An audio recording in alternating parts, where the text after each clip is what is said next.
जी बस हाँ।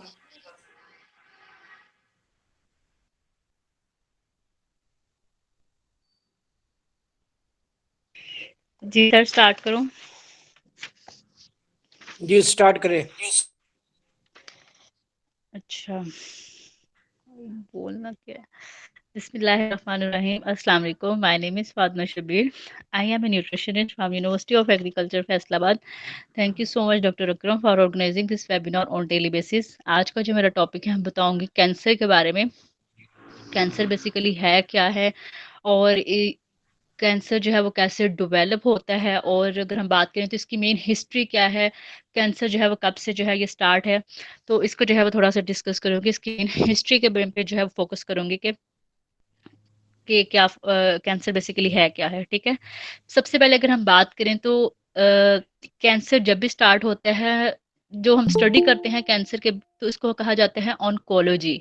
ठीक है, अब इसमें बेसिकली होता क्या है कि कैंसर में बेसिकली होता क्या है कि जब नॉर्मल सेल्स, एक होता है नॉर्मल सेल्स हमारी बॉडी के अंदर होते हैं, लेकिन कैंसर जब बॉडी के अंदर होता है, किसी भी बॉडी के अगर किसी भी पार्ट के अंदर जब ये होता है, तो इसमें बेसिकली होता क्या है कि एबनॉर्मल, जब सेल की जो है आउट ऑफ कंट्रोल जो ग्रोथ होती है, तो इस कंडीशन को जो है वो कैंसर कहा जाता है। मतलब कि सेल जो है वो एबनॉर्मल होते हैं, और इसमें बेसिकली होता क्या है कि एक लिमिटलेस जो है वो ग्रोथ जब स्टार्ट हो जाती है बॉडी के अंदर, तो इस कंडीशन को जो है वो कैंसर का नाम जो है वो दिया जाता है।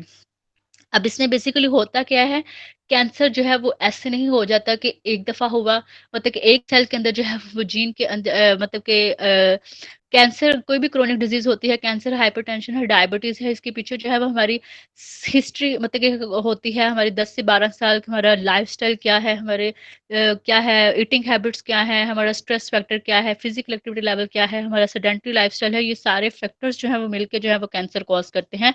और डिपेंड करता है कि फैमिली हिस्ट्री में अगर किसी को कैंसर है, तो ये भी कैंसर की जो है वो एक मेन रीजन जो है वो बन सकता है।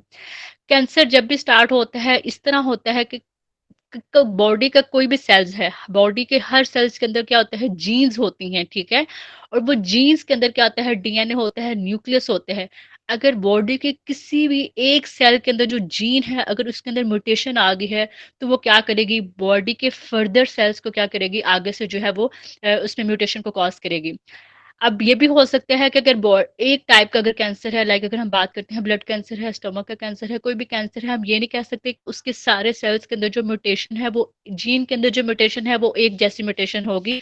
ऐसा नहीं होता, बल्कि हर सेल के अंदर ये भी हो सकता है कि हर सेल के अंदर जो जीन है उसके अंदर जो है वो डिफरेंट टाइप्स की जो है वो म्यूटेशन हो सकती है। तो इस तरह होता क्या है कि जब और कैंसर बेसिकली अगर हम बात करें ना, तो दो तरह का होता है, एक होता है बिनाइन, एक होता है मलिग्नेंट। बिनाइन वो होता है जिसको कहा जाता है ट्यूमर। फॉर एग्जांपल जैसे अगर हम बात करते हैं ब्रेस्ट कैंसर है, उसमें बेसिकली होता क्या है, अगर जो सेल के अंदर जो म्यूटेशन आई हुई है, अगर वो एक ही एरिया में है, फर्दर आगे से जो है वो इन्वेड नहीं कर रही बॉडी किसी साथ वाले साइड, डिस्टेंट साइड्स पे जो है वो कैंसर जो है इन्वेड नहीं हो रहे, अगर एक ही जगह पे है कैंसर वो है, तो उसको जो है वो बिनाइन कहा जाता है किसी एरिया में। लेकिन अगर जो है वो कैंसर जो है वो सेल की म्यूटेशन जो है बाकी फर्दर पार्ट्स में भी, बाकी दूसरे बॉडी के सेल्स के अंदर भी म्यूटेशन हो रही है, मतलब कि वो अपनी जड़ें जो है वो दूसरे सेल्स में भी अंदर से घुसी जा रहा है, बॉडी के दूसरे एरिया में भी। जैसे कि हम बात करते हैं सर्वाइकल का कैंसर है, तो आगे से वो ब्रेस्ट कैंसर भी हो सकता है। ये भी हो सकता है कि ब्रेस्ट कैंसर के साथ साथ जो है वो, जो ब्रेस्ट कैंसर में सेल म्यूटेशन हुई है, वही सेल की म्यूटेशन जो है वो बोन मैरो जो होता है वहां पे सेल म्यूटेशन हो गई है, मतलब कि वो बॉडी के अंदर फैल रहा है। तो जो बॉडी के अंदर कैंसर सेल्स पूरी बॉडी के अंदर जो फैल जाते हैं, उसको मलिग्नेंट कहा जाता है। जो एक ही जगह पे रहता है, उसको जो है बिनाइन का नाम दिया जाता है। कैंसर में बेसिकली होता ये है। कैंसर अगर हम बात करें तो होता क्या है, इस तरह हो सकता है कि अगर पीछे से फैमिली हिस्ट्री के अकॉर्डिंग अगर हम बात, मदर को है पीछे, या किसी ग्रैंड पेरेंट्स को है, फादर ग्रैंड फादर है, ग्रैंड मदर किसी को भी है, दादा दादी नानी वगैरह किसी को है, लेकिन आगे से उनके फादर को नहीं है, लेकिन आगे से बच्चों में अगर कैंसर हो सकता है, तो इस तरह हो सकता है कि पेरेंट्स के अंदर वो जीन प्रेजेंट थी, जीन के अंदर म्यूटेशन थी, लेकिन वो डोमिनेंट नहीं हुई थी, लेकिन आगे जाके बच्चों में जीन जो है वो डोमिनेंट हो गई है, तो बच्चों में जो है वो कैंसर काज हो गया है। ये होता है फैमिली के थ्रू। फैमिली के थ्रू जो है वो कैसे कैंसर जो है वो हो सकता है। इसी तरह अगर हम बात करें तो अगर हम कैंसर की, जैसे अगर हम बात करें तो कैंसर में बेसिकली होता क्या है कि अगर हम इसको मेन अगर डिफाइन किया जाए तो एबनॉर्मल जो आउट ऑफ कंट्रोल जो सेल की ग्रोथ होती है होती जाती है। इवन के कैंसर सेल्स जो है नॉर्मली क्यों कहा जाता है कि जब भी किसी को कैंसर हो जाता है तो वो पर्सन जो होता है बहुत ज्यादा वीक हो जाता है। क्यों वीक हो जाता है? क्योंकि कैंसर सेल्स की में इतनी ताकत होती है कि वो बॉडी की इम्यूनिटी को क्या करते हैं, अपने जो है वो कंट्रोल में ले लेते हैं।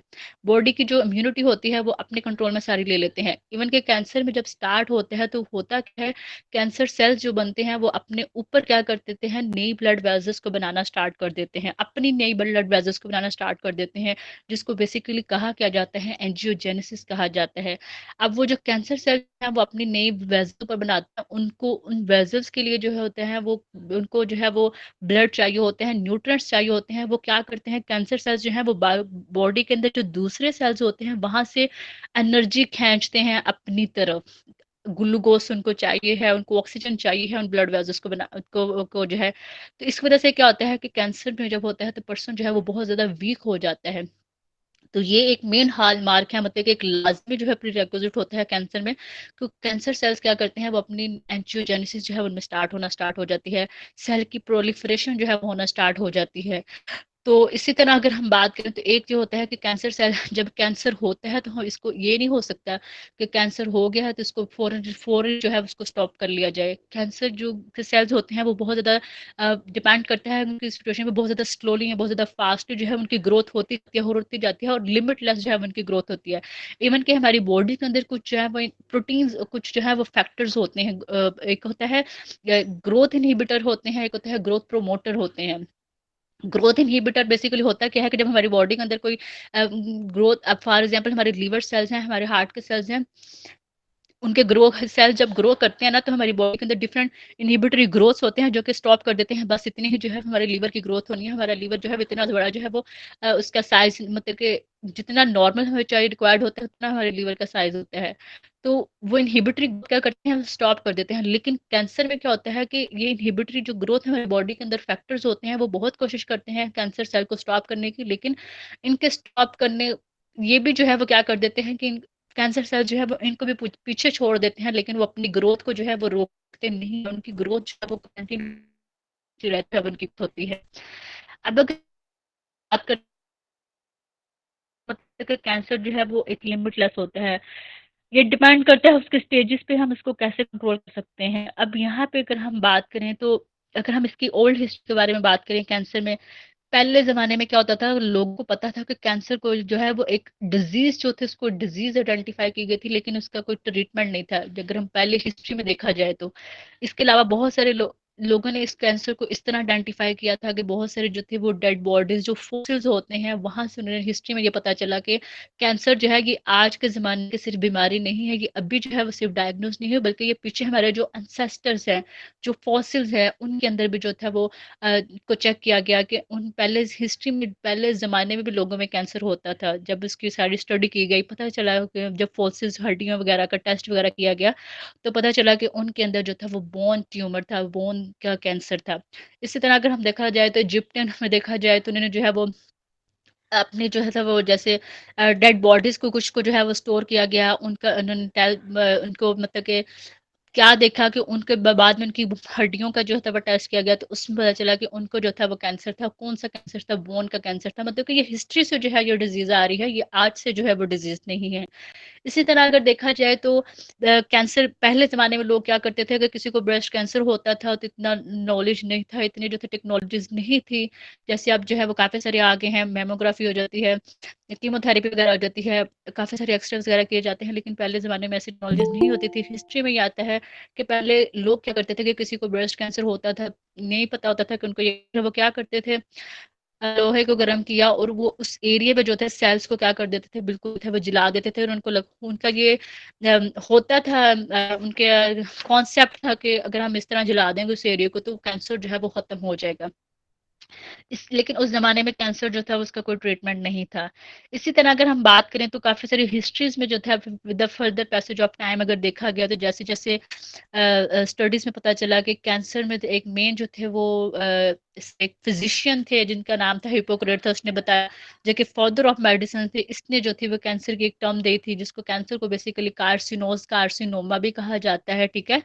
तो उसने बताया कि कैंसर जो है ये एक मतलब कि एक ट्यूमर जो है वो कॉज बनता है पहले। फिर इस तरह फर्दर जो थे वो साइंटिस्ट वगैरह आए, उन्होंने बताया कैंसर के बारे में। इसी तरह एक और जो थे फिजिशियन आए, उन्होंने बताया कि 1761 में एक फिजिशियन आया था मॉर्गेंगी, उसने कहा कि कैसे कैंसर की फर्दर स्टडी होती गई। उसने ये कहा कि जब कोई बंदा मर जाता है उसके बाद जो है वो उसको उसकी डिजीज को जो है वो आइडेंटिफाई किया जाए, उसका पूरा मुआयना किया जाए, उसका कि बेसिकली उसको उसको डायग्नोज किया जाए कि कैंसर होता क्यों है। जब बंदे की डेथ हो जाए उसकी पूरी पैथोलॉजिकल फाइंडिंग को जो है वो उसको आइडेंटिफाई किया जाए कि कैंसर बेसिकली होता क्यों है। फिर इसी तरह फर्दर आगे से सर्जरी वगैरह स्कॉटिश सर्जन वगैरह आए, उन्होंने कहा कि अगर जिस एरिया में कैंसर होता है अगर उस एरिया को जो है वो अगर हम रिमूव कर दिया जाए तो इससे कैंसर जो है वो बिल्कुल खत्म हो जाता है। इसी तरह फर्दर जो था अब आगे से पैथोलॉजिस्ट वगैरह आए। जैसे अगर हम एक मेन जो है वो फाउंडर है पैथोलॉजी का, जिसका नाम जो है रुडोल्फ विर्चो था, उसने क्या कहा, उसने ये बताया कि उन्होंने जो था वो ये कहा था कि कैंसर जो है बेसिकली इसका मेन एक कंक्लूजन यही है कि अगर किसी को कैंसर होता है, अगर कोई सर्जन है वो जिस एरिया में कैंसर हुआ है अगर उस एरिया के सेल्स या टिश्यू को रिमूव करता है, बेसिकली अगर हम बात करेंगे तो डिफरेंट सेल्स मिलकर टिश्यू बनाते हैं और डिफरेंट टिश्यूज मिलकर जो है वो ऑर्गन बनाते हैं। सेल से टिश्यू से आगे से ऑर्गन में फर्दर जो है वो कैंसर जो है फैलता है। तो एक जो था वो साइंटिस्ट ने ये कहा कि हमें ये इसका सोल्यूशन ये है कि बेसिकली हम बात करें ना तो कोई भी डिजीज होती है वो उसमें एक ही फील्ड के लोग नहीं काम कर सकते, बल्कि उसमें हमें एनाटॉमी, उसमें जो है वो क्या होता है उसमें एपिडेमोलॉजी, पैथोलॉजी, उसकी उस एरिया की केमिस्ट्री क्या है, मेन डिजीज क्या है, उसकी मेन कॉज क्या है, सब सारी फील्ड्स के लोग मिलके ना फिर उसको डिफाइन डायग्नोज कर सकते हैं कि ये मेन डिजीज जो है वो हुई क्यों है, ठीक है। तो इसी तरह अगर हम बात करें तो इसी तरह एक और साइंटिस्ट आए थे, जैसे मैंने बताया पैथोलॉजिस्ट का ये कहना था कि जो जो सर्जन जो कि ऑपरेट कर रहा है कैंसर का, वो सेल्स को जो है वो लेबोरेटरी में दिया जाए। पैथोलॉजिस्ट जो हैं, जो पैथोलॉजिस्ट जो कि डिजीज के बारे में बताते हैं, वो मेन जो है इस चीज का बताएं कि कैंसर बेसिकली है क्या है, क्यों, किस चीज से है, किस सेल की वजह से हुआ है। तो उन्हें आगे से जो है ये हिस्ट्री में जो था वही हमें फर्दर पता चला। अगर हम इसकी हिस्ट्री में फर्दर बात करें, कुछ बहुत सारे लोगों का जो था वो ये एम था कि कैंसर जो है, पहले ज़माने में लोगों का ये होता था कि शायद हम लोग बहुत ज़्यादा गुनाह करते हैं, अल्लाह ताला ने हमें हमें सज़ा देने के लिए जो है ये हमें डिजीज़ जो है ये बीमारी मिली है। लेकिन लोगों का पहले में ये कॉन्सेप्ट था। फिर कुछ लोगों का कॉन्सेप्ट ये था कि नॉर्मल देखा जाए तो कुछ एक क्या था ये फाउंडर थे, क्या नाम है उनका, हिपोक्रेट्स, जो कि फादर ऑफ मेडिसिन, जो मेडिसिन के जो फादर थे, जो तो उन्होंने ये बताया था कि कैंसर जो है वो इस वजह से हो सकता है कि हमारी बॉडी के अंदर 4 मेन फ्लूइड होते हैं, जैसे अगर हम बात करें खून है, बलगम है, ब्लैक बाइल है, येलो बाइल है। उनका ये कॉन्सेप्ट था उस सदी में कि जी अगर इन चारों में से अगर किसी एक में भी मसला है ना तो उसकी वजह से जो है वो डिजीज हो सकती है। फिर उन्होंने कहा कि अगर ब्लैक बाइल जो होता है, अगर उसमें जो है वो ज्यादा अगर वो उसकी प्रोडक्शन बॉडी के अंदर हो रही है तो उसकी वजह से जो है वो कैंसर हो सकता है। फिर इसी तरह फर्दर आगे से और साइंटिस्ट आए, उन्होंने जो है वो कैंसर की हिस्ट्री के बारे में बताया। कुछ का ये कहना था कि अगर बॉडी के ब्लड है ना, हमारा ब्लड ब्लड में डिफरेंट तरह के सेल्स होते हैं, प्लाज्मा उसमें वॉल्यूम होता है, इसके अलावा लिम्फ होता है। कुछ का ये कहना था कि अगर हमारे बॉडी के अंदर ये लिम्फ का लेवल जो है वो ज़्यादा हो गया है तो उसकी वजह से जो है वो कैंसर कॉज हो सकता है। कुछ मैं आपको बाद में टाइम देती हूँ, मेरी क्लास है, ठीक है। ओके। अच्छा, इसके अलावा जो था वो कुछ का जो था वो ये कहना था कि कैंसर जो है उसकी एक ये भी हो सकता है कि अगर हमारी बॉडी के अंदर लिम्फ का लेवल जो है वो जो हो ज़्यादा हो जाता है तो उसकी वजह से जो है वो कैंसर हो सकता है। इस तरह कुछ बाद में जो था वो एक और जो था वो क्या था एक क्या था साइंटिस्ट आए, उन्होंने ये बताया कि कैंसर कुछ लोग पहले ज़माने में ये लोग ये करते थे कि अगर किसी एक को कैंसर हो गया तो लोगों को ये लगता था कि शायद ये एक मूजी मर्ज है, ये अगर हाँ मतलब कि ये फैलता जाएगा, ठीक है, वबा की तरह फैलता जाएगा। लोग क्या करते थे कि जिन लोगों को कैंसर होता था उनको उस एरिया से जो था वो सेपरेट कर देते थे, उनको सिटी से बाहर कहीं सिटी टाउन वगैरह में जो थे शिफ्ट कर दिए जाते थे। कैंसर का सबसे पहले हॉस्पिटल जो था वो फ्रांस में बनाया गया था। और लोगों का यही हाल था कि कैंसर जो है वो एक मुज़ी मर्ज़ है, मतलब कि ये ऐसे ही जो है अगर किसी एक को हो गया तो इस तरह फैल जाएगा। हिस्ट्री में पहली सदी में जो था लोगों का ये कॉन्सेप्ट था। लेकिन with the passage of time जैसे-जैसे वक़्त गुज़रता गया, लोगों ने इसके बारे में फर्दर जो है वो स्टडी की, नई टेक्नोलॉजीज़ आई। फिर इसमें लोग क्या करते थे कि उन लोगों को सेपरेट कर देते थे जिनको कैंसर होता था। उनको कहीं बाहर जो है वो टाउन या सिटीज़ वगैरह में जो था उनको किसी अलग एरिया में जो था शिफ्ट कर देते थे। इसी तरह फिर एक और साइंटिस्ट आया, उन्होंने ये कहा कि कैंसर जो है वो ऐसा मर्ज़ नहीं, ये एक वबाई मर्ज़ नहीं है, ये एक मौसमी मर्ज़ नहीं है, बल्कि जो है अब किसी पर्सन को कोई इन्फेक्शन है, कोई बैक्टीरियल है, वायरल है या पैरासाइटिक इन्फेक्शन वगैरह है, वो जो है वो भी माइक्रो ऑर्गेनिज्म जो है वो भी जो है वो कैंसर डेवलप कर सकता है। इसी तरह फर्दर जो है वो कैंसर के ऊपर जो है वो स्टडी होती गई। फिर इसी तरह अगर हम बात करें तो कुछ लोगों का कुछ फिर एक जर्मन पैथोलॉजिस्ट थे, उन्होंने ये कहा कि कैंसर जो है वो होता कैसे है। नॉर्मल सेल्स से जो है वो कैंसर जो है उन्होंने पहले बताया कि नहीं होता। हालांकि जो हमारे नॉर्मल सेल्स होते हैं उनके अंदर जब म्यूटेशन होती है, जीन के अंदर जब म्यूटेशन होती है, तो तब जो है वो कैंसर स्टार्ट हो जाता है। ठीक है। इसी तरह जो था कुछ ने ये बताया था कि अगर हम कोई इरिटेशन, कोई क्रोनिक इरिटेशन वगैरह अगर हम बात करें तो उसकी वजह से जो है कुछ साइंटिस्ट ने कहा कि उसकी वजह से कैंसर होता है। कुछ ने कहा कि अगर किसी को बहुत ज़्यादा कोई एक्सीडेंट हो रहे हैं, कोई इंजरी हो रही है उसकी बॉडी के अंदर, तो उसकी वजह से जो है वो क्या हो सकता है, कैंसर हो सकता है। इसी तरह अगर हम बात करें तो कैंसर नॉर्मल तौर पर अगर हम बात करें ना, हमारी बॉडी के अंदर जो है वो सेल्स होते हैं, डिफरेंट टाइप्स के सेल्स होते हैं। इस तरह हमारी बॉडी के अंदर स्टेम सेल्स होते हैं। हमारी बॉडी का जैसे आर्गन है, हार्ट है, लीवर है, किडनी है। लाइक अगर हम बात करें ना तो हमारा लीवर है, अगर डैमेज हो गया है उसके सेल, तो उसमें दोबारा एबिलिटी होती है कि वो उस दोबारा सेल्स जो है वो नए सेल बनना स्टार्ट हो जाते हैं। इसी तरह जो है वो मतलब कि लीवर के अंदर जो है वो एबिलिटी होती है, वो दोबारा जो है रीग्रो करना स्टार्ट कर देता है। इसी तरह अब कुछ साइंटिस्ट का ये कहना था कि वो जो स्टेम सेल्स होते हैं, नॉर्मल सेल्स के जो आगे से स्टेम सेल्स जो बनते हैं, उनको स्टेम सेल का कहा जाता है, जो रीग्रो होते हैं, जो कि एक दफा सेल डैमेज हो गए, डैमेज होने के बाद जब दोबारा वो रीग्रो करते हैं तो इसको स्टेम सेल का नाम दिया जाता है। तो कुछ साइंटिस्ट का कहना ये था कि ये जो स्टेम सेल्स होते हैं, नॉर्मल सेल्स जो स्टेम सेल्स होते हैं, कैंसर सेल के स्टेम सेल से क्या करते हैं, ये जो है वो रिलेट करते हैं। इसी तरह जो था वो फर्दर हिस्ट्री में जो था वो आया गया। अब होता क्या है, कैंसर की मेन डिफरेंट कॉजेज़ हो सकती हैं। अब अगर देखा जाए तो मोस्टली जो है ये डिपेंड करता है, हमारे लाइफ़स्टाइल पर डिपेंड करता है कि हमारा लाइफ़स्टाइल क्या है। सबसे पहले तो ये है कि एक इसका फैक्टर आता है, लाइक अगर हम बात करें तो फैमिली हिस्ट्री में से आता है। दूसरा अगर आता है तो इसका हमारा लाइफ़स्टाइल पर डिपेंड करता है कि हमारा लाइफ़स्टाइल क्या है, डिपेंड करता है। अब इस तरह अगर हम बात करें तो ब्रेस्ट कैंसर, नॉर्मल तौर पे आजकल तो यही कैंसर का कॉन्सेप्ट है। कैंसर होता कैसे है, जब भी हमारे सेल है, सेल्स के अंदर हमारी जीन्स हैं, हर सेल के अंदर जीन्स हैं और हर जीन के अंदर जो है वो डीएनए है और डीएनए के आगे से फर्दर न्यूक्लियस है। तो जब भी उस जीन के अंदर जो है वो म्यूटेशन आती है, ये नहीं कि वो जीन के अंदर म्यूटेशन आई है, अगर वो अंदर डीएनए है, अगर डीएनए की रेप्लिकेशन जो है वो इम्पेयर हो रही है, इनकम्प्लीट हो रही है, या उसकी वो है वो हाफ है, तो उसकी या उसके जो आगे से एलील वगैरह है, स्ट्रैंड वगैरह है, अगर उसमें अल्टरेशन हो गई है, उसमें म्यूटेशन आ गई है, तो उसकी वजह से भी कैंसर हो सकता है। काफ़ी सारी रीज़न जो है वो कैंसर की बन सकती हैं, लेकिन मेन जो कैंसर स्टार्ट होते हैं, कैंसर जो है वो ऐसा एक जीन से कैंसर स्टार्ट होता है, जब मल्टीपल जीन में कैंसर स्टार्ट होता है, मतलब कि एक सेल के अंदर म्यूटेशन आई, फिर फर्दर सेल के अंदर म्यूटेशन आई, जब मल्टीपल जीन्स के अंदर जो है वो म्यूटेशन आती है, चेंजिंग आती है, अल्टरेशन आती है, तो फिर जो है वो कैंसर स्टार्ट होता है। फिर जो है वो कैंसर जो है वो बाकी जो है वो इन्वेड करना स्टार्ट करता है। इन्वेड मतलब होता है कि अपनी ना अपनी जड़ें जो है वो बाकी सेल्स में जो है वो बाकी बॉडी के एरिया में जो है वो इन्वेड करना स्टार्ट कर देता है। अच्छा, अब हम बात करते हैं, अगर हम बात करते हैं ब्रेस्ट कैंसर की, ठीक है। ब्रेस्ट कैंसर में बेसिकली अगर हम बात करें तो नॉर्मली हम बात करें ना, तो हमारी बॉडी जो है वो बहुत ज़्यादा कोशिश करती है, अगर हमारी बॉडी के अंदर कोई ऐसा कोई केमिकल आ गया है, कोई इस तरह का कोई स्टिमुलस आ गया है जो कि कैंसर कॉज कर रहा है, जीन के अंदर म्यूटेशन कर रहा है, हमारी बॉडी के अंदर अल्लाह ताला ने नेचुरली एक जीन रखी होती है। बहुत सारी ऐसी जीन है जो कि हमारी बॉडी के अंदर जो है हमें प्रोटेक्ट करने की कोशिश करती हैं, बहुत हद तक जो है वो हमारी बॉडी को जो है वो रिपेयर करने की कोशिश करती हैं, कि ठीक करती हैं, फिर रिपेयर करती हैं, फिर ठीक करती हैं। लेकिन एक लिमिट तक जो है वो जब वो फर्दर जो है उसका लेवल जो है इन्हांस हो जाता है, तो फिर जीन के अंदर जाके म्यूटेशन आती है। एक हमारी बॉडी के अंदर जीन होती है जिसको कहा जाता है P53 जीन। ये जो जीन होती है इसको मास्टर जीन का नाम दिया जाता है, इसको गार्डियन जीन का नाम दिया जाता है।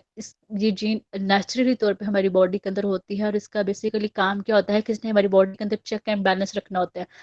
चेक एंड बैलेंस का मतलब क्या होता है कि इस जीन ने जो है वो P53 जीन ने हमारी बॉडी के अंदर जो है वो चेक एंड बैलेंस रखना होता है कि हमारी बॉडी के डीएनए के अंदर कोई प्रॉब्लम तो नहीं आ रही, कोई इसके रिपेयरिंग सिस्टम में कोई प्रॉब्लम तो नहीं आ रही। अगर कोई बॉडी के अंदर कोई ऐसा स्टिमुलस आ गया है जो कि हमारी जीन को जो है वो अफेक्ट करता है, तो ये जो P53 जीन है दोबारा जो है उसको रिपेयर करना होता है। मतलब कि ये हमारी P53 जीन जो है वो बहुत हद तक जो है वो हमें प्रोटेक्ट करने की कोशिश करती है कैंसर में। लेकिन अगर इसी जीन जो मेन गार्डियन जीन होती है जिसने हमें प्रोटेक्ट करना होता है, अगर इसी जीन के अंदर म्यूटेशन आ जाए, फिर तो कैंसर जो है वो पक्का हो जाता है। फिर तो 99% लोगों के अंदर जो कैंसर होता है उसमें बेसिकली होता क्या है कि ये जो P53 जीन होती है इसके अंदर जो है वो म्यूटेशन जब आती है, इसके अंदर जब चेंजिंग आती है, जब इसके अंदर म्यूटेशन आ जाएगी, वो एक ऑब्वियसली एक चीज है उसमें प्रॉब्लम आ गई है, वो अपना फंक्शन नहीं परफॉर्म नहीं करेंगे। कैसे वो चेक करेंगे बॉडी की बाकी सेल्स की जीन्स के अंदर जो है वो किस तरह की म्यूटेशन आई है, किस तरह की चेंजिंग आ रही है, तो सारा सिस्टम जो है वो बॉडी का खराब हो जाएगा।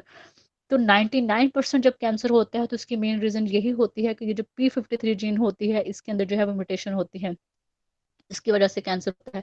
अब अगर हम बात करते हैं कि ब्रेस्ट कैंसर में भी अगर हम बात करें तो इसकी काफी सारी रीजन हो सकते हैं। ब्रेस्ट कैंसर में जो ब्रेस्ट कैंसर होता है मेन इसकी रीजन ये होती है कि BRCA1 और BRCA2 जीन, जब ये दो जीन्स के अंदर जब म्यूटेशन आती है तो तब जो है वो ब्रेस्ट कैंसर जो है वो कॉज होता है। इसी तरह अगर हम बात करें तो इसकी मेन ब्रेस्ट कैंसर की मेन एक रीजन ये भी हो सकती है कि वो वाली औरतें जो कि ऐसी जगह पे बहुत ज्यादा काम करती हैं जहाँ पे बहुत ज़्यादा केमिकल एक्सपोजर है, ऐसी इंडस्ट्रीज में काम करती हैं जहाँ बहुत ज़्यादा केमिकल एक्सपोजर वगैरह होता है, उनको जो है ब्रेस्ट कैंसर होता है बहुत ज़्यादा टॉक्सिन्स के इनहेल एक्सहेल करने की वजह से। यहाँ फिर ऐसी ऐसी फीमेल्स जो कि बहुत ज़्यादा जो है वो कंट्रासेप्टिव मेडिसिन यूज़ करती हैं, उनको जो है वो ब्रेस्ट कैंसर के चांसेस बढ़ जाते हैं। या वो वाली औरतें जो कि बहुत ज़्यादा हार्मोन रिप्लेसमेंट थेरेपी वगैरह करवाती हैं, बहुत ज़्यादा प्रेगनेंसी को मेंटेन करने के लिए जो बहुत ज़्यादा थेरेपीज वगैरह करवाती हैं, उनके अंदर जो है वो ब्रेस्ट कैंसर के चांसेस जो है वो बढ़ जाते हैं। इसी तरह अगर हम देखा जाए तो वो औरतें जो कि बहुत ज़्यादा पोल्यूटेड वाटर वगैरह का इंटेक करती हैं उसकी वजह से।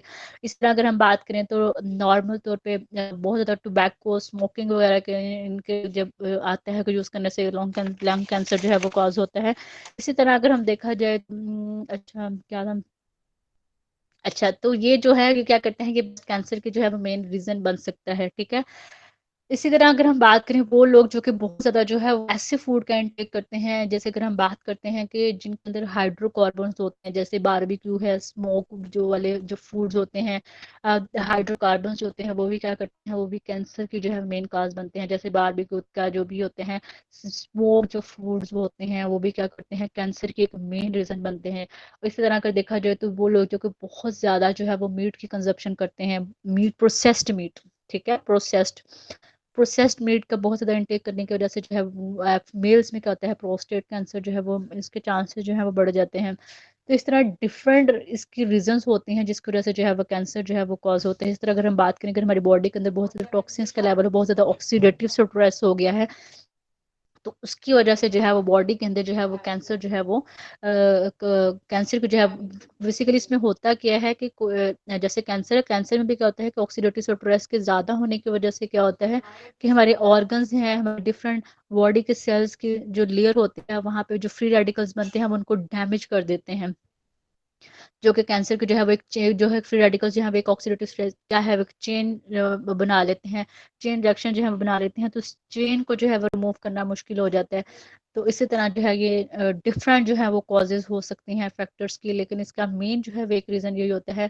कैंसर जो है वो ऐसे नहीं हो जाता है कि एक दो फैक्टर वजह से जो हो जाए, लेकिन इसके पीछे जो है वो हमारी हिस्ट्री जो है पेशेंट की हिस्ट्री बहुत मैटर करती है।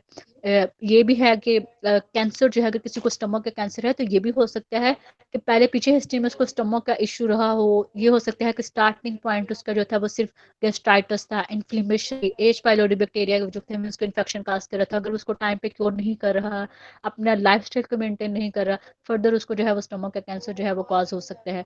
तो जब भी ये इस तरह की कोई मेजर डिजीज होती है, पीछे जो है उसके कोई कुछ सिम्टम्स जो है उसकी हिस्ट्री जो है वो लाजमी जो है वो वो मैटर करती है कि उसको हिस्ट्री में जो था वो क्या था। इस तरह बहुत सारी जो है मेडिकेशन वगैरह यूज़ करने की वजह से जो है वो टॉक्सिन के लेवल बॉडी के अंदर इंक्रीज होने की वजह से भी हो सकता है। तो ये जो है वो सारी डिफरेंट जो है वो कॉजेज बन सकती हैं कैंसर की। तो इसी तरह अगर देखा जाए तो बेस्ट तो ये है कि कैंसर के अकॉर्डिंग हम देखा जाए ना, तो डिपेंड करता है इसके ट्रीटमेंट के अकॉर्डिंग देखा जाए तो डिपेंड करता है उसकी स्टेज क्या है, क्या का स्टेज उसकी क्या है, उसके अकॉर्डिंग जो है वो उसका डिसीजन लिया जाता है। फिर इसके अलावा अगर हम डाइट के अकॉर्डिंग देखा जाए तो इसमें हम मेनली वही डाइट जो है वो रिकमेंड कर सकते हैं जो कि एंटीऑक्सीडेंट रिच डाइट हो, जिसके अंदर फ्लेवोनोइड, क्विस्टिन, फ्लेवोनोइड, एंथोसायनिन, प्रोएंथोसायनिन जो ज्यादा होते हैं, जो कि मेन एंटीऑक्सीडेंट होते हैं, जिन्होंने वो जो बॉडी के अंदर टॉक्सिन्स का लेवल इंक्रीज हुआ होता है उसको जो है इन्होंने कम करना होता है। तो बहुत सारे एंटीऑक्सीडेंट, जैसे अगर हम बात करें चिया सीड है वो एंटीऑक्सीडेंट रिच है। इसके अलावा अगर देखा जाए पोमेग्रेनेट है उसको एंटीऑक्सीडेंट सुपर फूड का नाम दिया जाता है। इसके अलावा ग्रेप फ्रूट है उसको सुपर फूड का नाम दिया जाता है। जितनी भी ग्रीन लीफी वेजिटेबल्स हैं उनको सुपर फूड का मतलब कि वो चीज सारी जितनी भी वेजीज हैं, फ्रूट्स वगैरह हैं, नट्स हैं, ये सारे जो है ये क्या होते हैं, ये एंटीऑक्सीडेंट रिच होते हैं। बाकी वो डाइट का डिपेंड करता है कि उनकी स्टेज क्या है, किसके अकॉर्डिंग है, तो उसके अकॉर्डिंग है। Okay sir, thank you so much, मेरा टॉपिक कंप्लीट हो गया।